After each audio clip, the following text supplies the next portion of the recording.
Hey, what's up guys, I'm Sami, and two of the biggest smartphones this year are the LG G6 and Samsung Galaxy S8. So today we're putting both of these phones up against each other to see which one is worth buying over the other. These are two very powerful smartphones with almost the same focus this year, so it should be very interesting.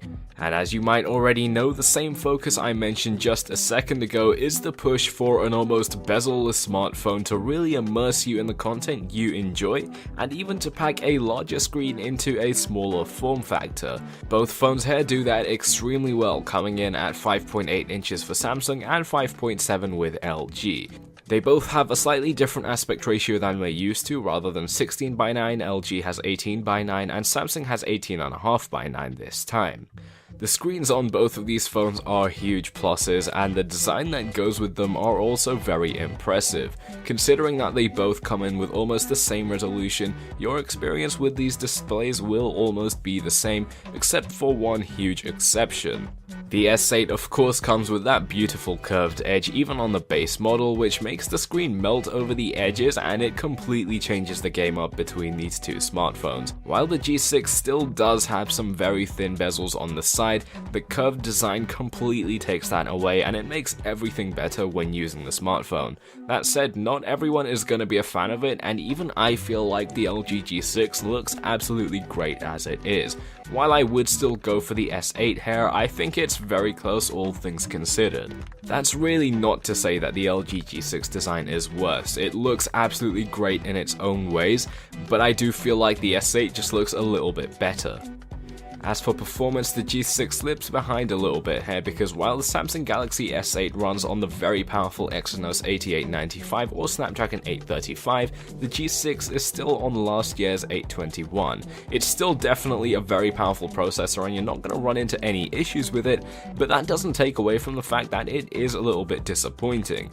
For most things you'll be doing though, you really aren't going to notice any differences in performance and speed, so it's really just a thing for bragging rights. In terms of pure hardware though, the S8 also gains a little bit more of a lead on the G6 when it comes to Bluetooth, because it's actually the first smartphone to run on Bluetooth 5.0. That obviously gives you better connectivity with Bluetooth devices, which is actually really good, but it also allows you to connect with two Bluetooth devices at the same time, which is absolutely great.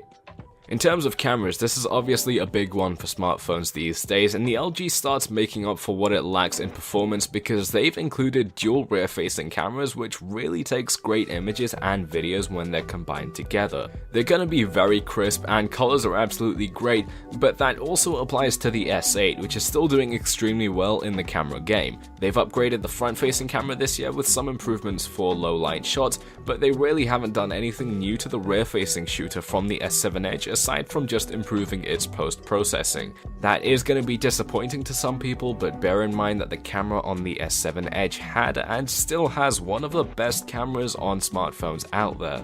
Side by side though, you really aren't going to notice a difference between the two cameras on the G6 and S8, so it's down to the other factors that should help you decide whether or not you want this phone. Both smartphones come with IP68 rated water and dust resistance, which obviously you guys all know I'm super happy to see, and that means you can use these pretty much anywhere with no concerns of where you are or what you're doing. To put that in perspective, the S8 has even been unboxed underwater on video, which I'll make sure to link in the description below that like button.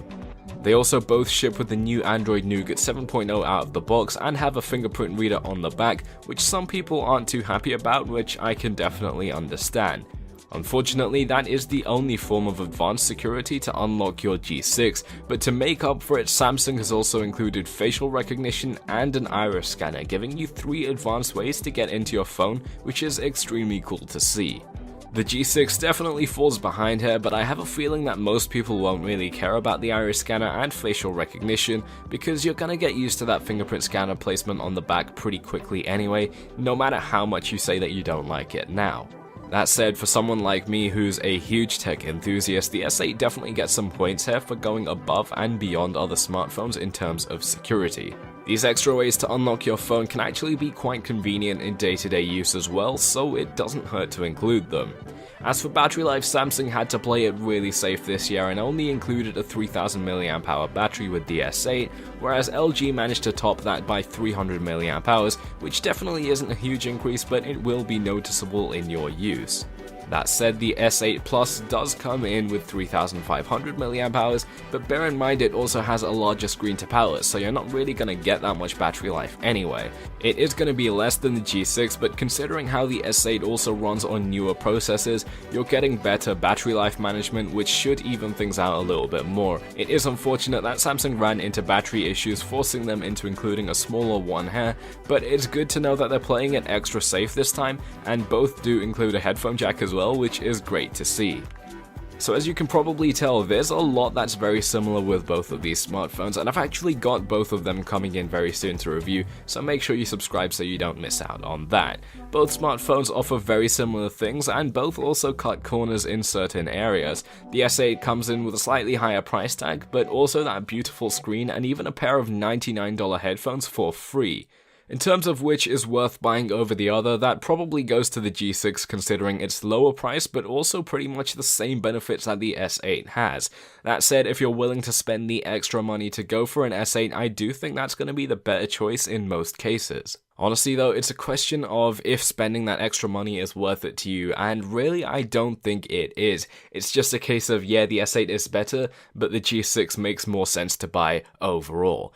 But guys, that is going to be it for my comparison of the S8 and LG G6. I hope you found it useful, I hope you've enjoyed this video. If you've done any of those things, make sure to hit that like button, subscribe if you're new around here, and I'm out.